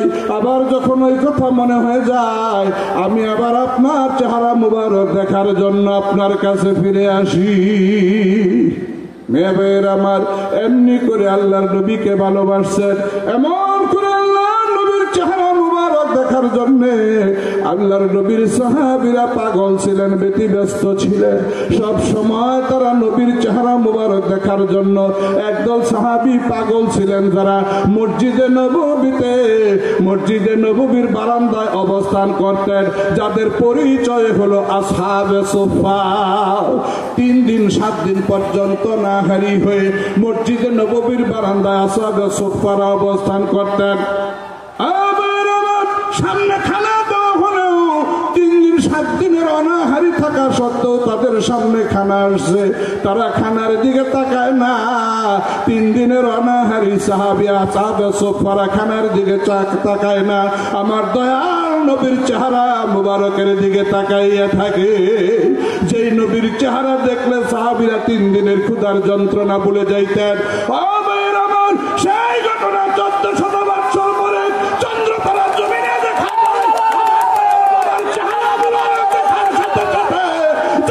ক্ষুধার যন্ত্রণা ভুলে যেত, দুনিয়ার কষ্টের কথা ভুলে যাইত, দুনিয়া ভুলে তারা আমার দয়াল বাবার চেহারা মুবারকের দিকে মোহব্বতের নজরে তাকিয়ে চোখের পানি ছেড়ে দিয়ে কাঁদতো।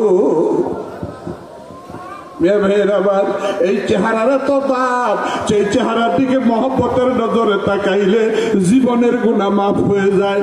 যে চেহারা মুবারকের দিকে তাকাইলে আল্লাহ আল্লাহ রাসূল রাজি আর খুশি হয়ে যায়। আমরা বড় ভাগ্যবান, আমাদের বড় আনন্দ নসিব। একজন নয়, 2-2 মহামানব চন্দ্রপাড়ার দরবারে আমরা পেয়েছি।